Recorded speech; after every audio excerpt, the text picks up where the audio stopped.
Welcome back. This week, 101 East comes to you from Dhaka, the capital of Bangladesh. This nation is gearing up for elections after 2 years of military rule. And we are discussing the future of Bangladeshi politics. Imtiaz, as we heard just before the break, both parties say that the anti-corruption drive targeted innocent people. Do you agree? No, I would definitely beg to differ with due respect to both of them. Mainly because corruption was visible, and we became number one corrupt country in terms of perception, and I think there is a valid element to that. So to say that there was no corruption and to say that the political leaders or the government ruling party was not involved would actually contradict them, because I'm sure Mr. Tufal would agree that throughout 5 years they have been complaining that the BNP regime has in fact indulged in serious corruption, and that was one of the one of the points that that Awami League what you call brought forth, and the civil society supported. And similarly, I believe Mr. Anwar would also agree that during Awami League's time, they also made the same complaint. So to now say that there was no corruption and these were just tax evasion, we are far away from the agenda. No, that I think away from what we said. No, what I'm saying, that would be. He's definitely representing what we have said. But Mr. Anwar, let me finish. Let me finish my. No, let me finish my line. Let me reply. No, let me finish my line. Professor finish. Yeah. So what I'm saying that definitely, and but I agree at the same time. Yes, the court has been very slow on the process. Our judicial system is very slow, and I'm sure both of them are aware of that. And I think that is an issue. But to say that there was no corruption, that everything was fine, and that 111 caretaker government came just because they took an opportunity, that I think would be an overstatement. Actually, allow me to say, none of us disagree that there is no corruption. But who are the people are being implicated in the corruption cases? Most of them are politicians. Now you consider the case of two former prime ministers, Sheikh Hasina and Khaleda Zia. The present government is negotiating with them. The present government head, the head of the caretaker government, is talking with them. The advisors are going to the residents to talk to them. What does it mean? And they have also already announced that nothing has been available against these two leaders. This is number one. Number two, how these names have been selected. Because an organization, they selected the names and saying that the names of the suspected corrupt people. Imtiaz, how is it that after 2 years of the interim government, that no other credible politician or no other credible party has actually come out to contest these elections? We're seeing the same two leaders, the same two parties. If you look at the political structure over the years, in fact, it has come to be very leader-centric, in fact. And also, and mainly because lack of democracy internally. They were championing democracy outside, and for that I think both the parties have made immense sacrifice, there's no doubt about it. But within party, there was no democracy as such.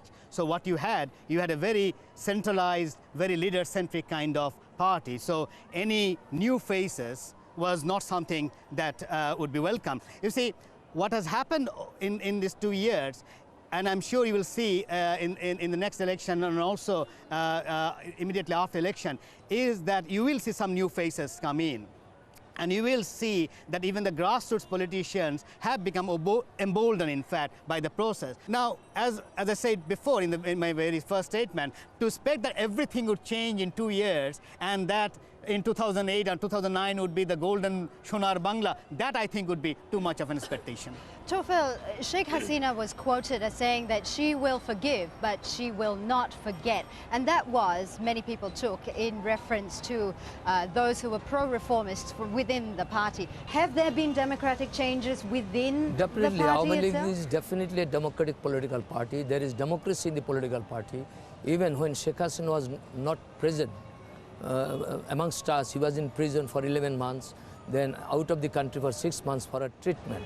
We ran this country very well. There was no any problem because Awami League is a political party which had been conducted with the joint responsibility of the political leaders.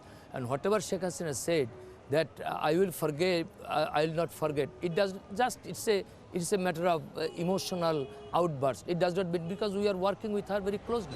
I'm going to throw the same question to you. Anwar, you know, a lot of people say that Bangladesh politics revolves around the cult of personality of Sheikh Hasina or Khalida That's Zia. right, yes. Is this true? It is by and large true, and it's not unusual.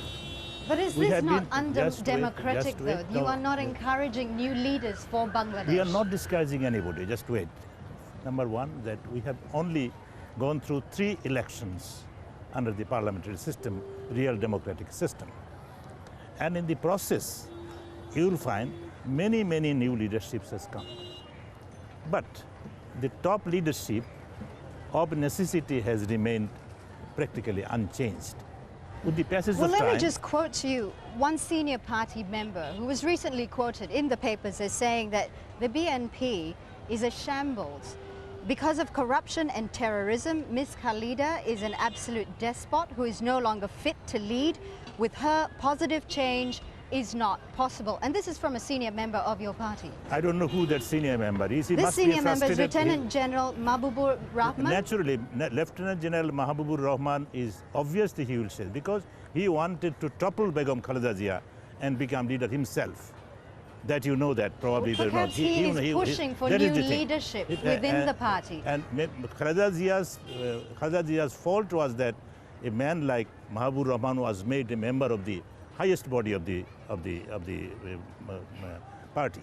But yes, fully the political party is not like a government fully. It has to have some, number one, the people's consent has to be taken into consideration. May not be formally, but informally, because that is the grassroots thing on which they live. So formally there may not have been the repeated elections every year or every 2 years, but I'm sure the major political parties have been sensitive to the people's opinion. Imtiaz, Bangladeshi politics with the 2 major parties that have been in power previously, we've seen this cycle of political violence. Do you think there will be a change now with either party winning this election? Hopefully.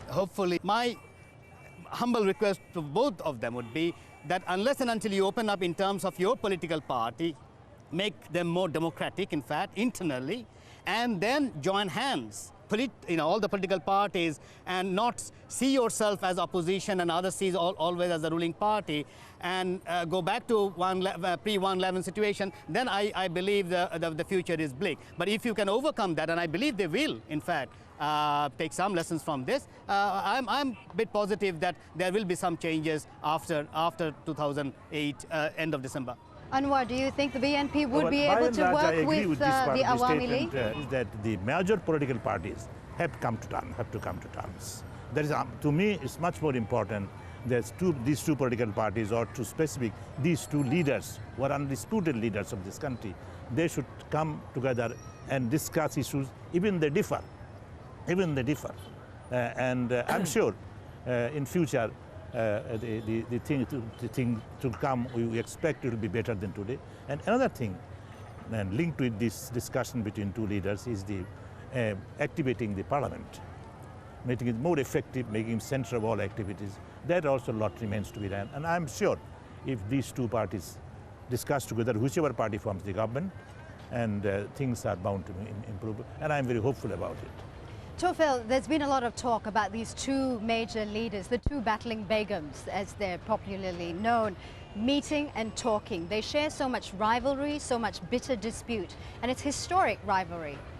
Will there be a time where they will sit down and talk and cooperate with the interests of Bangladesh and not their own political dynasties at heart? You see, personally I believe and I hope that election on 29th of December will be a credible election. It will be free, fair.